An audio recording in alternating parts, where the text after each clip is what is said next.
بڑا ایک turning point ہے پاکستان کی تاریخ کا. عجیب غریب 54 میں عجیب سانحات پاکستان کے ساتھ اس زمانے میں حکمران 3 شیطان تھے جو بڑی سازش کرتے تھے. غلام محمد گورنر جنرل، اور دوسرے ایوب خان، اور تیسرے سکندر مرزا. پہلے تو میں یہ آپ کو بتانا چاہوں گا کہ دیکھیے، جب لیاقت علی خان کا انتقال ہوا، یعنی کہ دونوں جو قومی بڑے رہنما تھے وہ اٹھے، تو اس وقت گورنر جنرل خواجہ ناظم الدین تھے. غلام محمد نے بہت ہوشیاری سے خواجہ ناظم الدین کو یہ باور کرایا، جو ایک سادہ اور شریف آدمی تھے، کہ آئندہ تو پارلیمنٹری سسٹم آ رہا ہے، اس میں تو وزیر اعظم ہی سب کچھ ہوتا ہے، آپ وزیر اعظم بن جائیے.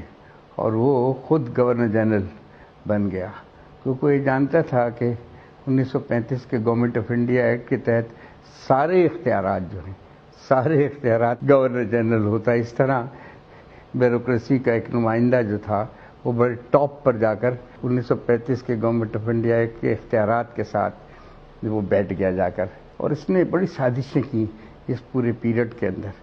تو 1954 میں سب سے پہلے تو اس نے خواجہ ناظم الدین کی حکومت کو ڈسمس کیا، جو کہ پارلیمنٹ میں اپنا بجٹ منظور کرا چکی ہے. یعنی بجٹ منظور کرانے کے معنی ووٹ آف کانفیڈنس انہوں نے حاصل کر لیا. اس کو ڈسمس کیا اس گورنمنٹ کو، اور امریکہ سے محمد علی بوگرا کو بلا کر انہیں پرائم منسٹر کے عہدے پر فائز کر دیا. 1954 میں جو پہلا کام محمد علی بوگرا نے کیا وہ یہ کیا کہ معاہدہ بغداد میں پاکستان کی شمولیت تیار کر دی. یعنی ہماری آزادی کو جو تھا وہ امریکہ کے ہاتھ گروی رکھ دیا گیا. اور نہ صرف آزادی کو ہماری گروی رکھا گیا، بلکہ اس ریجن میں ہمیں فرائض دیے گئے کہ ہم امریکہ کے مفادات، فوجی نوعیت کے مفادات، اقتصادی مفادات، سیاسی مفاد کے لیے کام کریں. اور اس کے ساتھ ہی دوسری بات یہ تھی کہ ایڈ آنا شروع ہوئی. آپ کو یاد ہوگا اس سے پہلے تو تصور اکانومی کے تھا کہ انڈیپینڈنٹ اکانومی ہونا چاہیے یا خود کفیل ہونا چاہیے، اپنے پیروں پر کھڑے ہونا چاہیے، یہ تصور چل رہا تھا. لیکن اس کے بعد جو تصور ہے وہ ڈیپینڈنٹ اکانومی کا. تو خوب گندم وندم آیا پاکستان کے اندر، اور ایسا نظر آتا تھا کہ جیسے کہ اس گندم ہی سے سب لوگ خوشحال و ترقی یافتہ بن جائیں گے.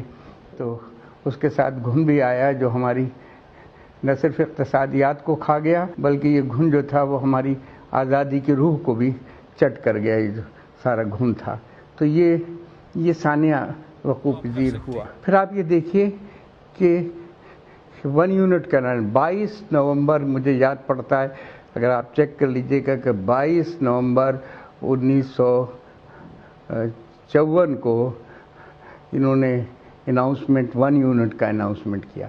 1 یونٹ کے اناؤنسمنٹ کے معنی کہ جو صوبائی حکومتیں تھیں یہاں کی، یعنی پنجاب کی حکومت اور سرحد کی حکومت، اور یہاں تھی میرا خیال ہے عبدالستار پیرزادہ کی حکومت، شاید 110 کے ایوان میں 74 ووٹ سے وہ پہلے ہی ریجیکٹ کر چکے تھے 1 یونٹ کو. سب جگہ کہ ہم یہ 1 یونٹ کو نہیں مانیں گے، تو ان پر جبراً 1 یونٹ کو مسلط کر دیا گیا. یہ ایک ہولناک اور خوفناک بات پاکستان کی تاریخ کی ہوئی. اور آپ کو ایک اور بات بتاؤں گا میں کہ جب یہ 1 یونٹ میں بلوچستان کو ضم کیا گیا پنجاب کے ساتھ، تو بلوچستان میں بہت خوفناک بغاوت ہوئی تھی. اور اس زمانے میں سردار زرکزئی کی قیادت میں بہت سے ان کے بیٹے اور ان کے قبائل پہاڑوں میں چلے گئے تھے. پھر اس وقت پاکستان کی آرمی 1 سال ان سے لڑتی رہی اور انہیں شکست نہیں دے سکی. تو پھر ان کو یہ وعدہ کیا کہ آپ نیچے اتر آئیں، قرآن پر لکھ کے دیا گیا، اور وہ واپس آئے تو ان 7 لوگوں کو پھانسی دے دے گی. اس وقت سے بلوچستان میں بھی نفرت کے بیج بو دیے گئے کہ جہاں چاہیں وہ اسے ضم کر دیں، جب چاہیں اس کی صوبائی خود مختاری کو پامال کر دیں. تو بلوچوں کی جو صوبائی خود مختاری کے حق تھا یا بلوچوں کا قومی حقوق کا حق تھا، وہ اس کو پامال کیا گیا بری طریقے سے.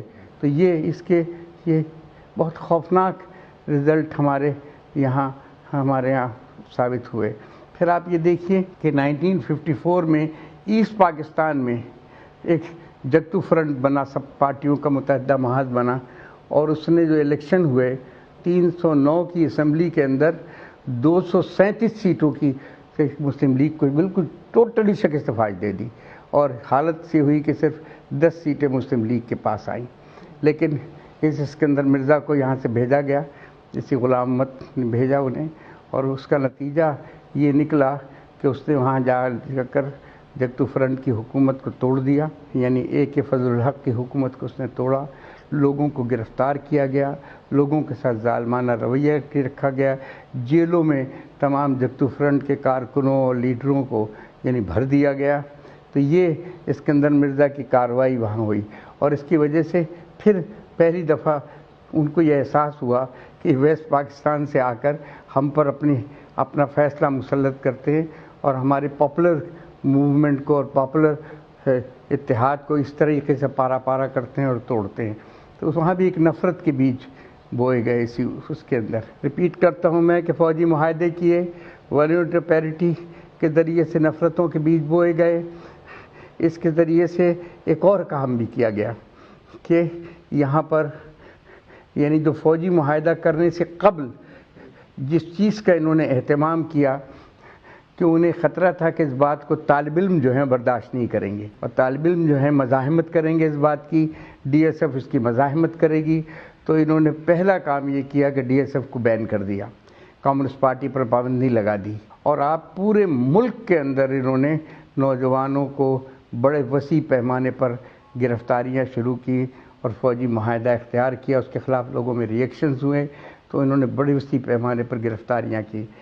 تو DSF کو بین اس لیے کیا گیا تھا کہ DSF مزاحمت کر رہی تھی، اور نتیجہ آپ یہ دیکھیے کہ یہاں حسن ناصر گرفتار ہوئے، بڑے شخصیت تھے اپنے وقت کی، یہاں اس زمانے میں طفیل عباس تھے، وہ گرفتار ہوئے، منہاج برنا وہ گرفتار ہوئے، جمال نقوی اس میں گرفتار ہوئے، ایرک رحیم اس کے اندر گرفتار ہوئے، اور بے شمار پولیٹیکل ورکرز کو سے جیلیں بھر دی گئیں اٹھا کر۔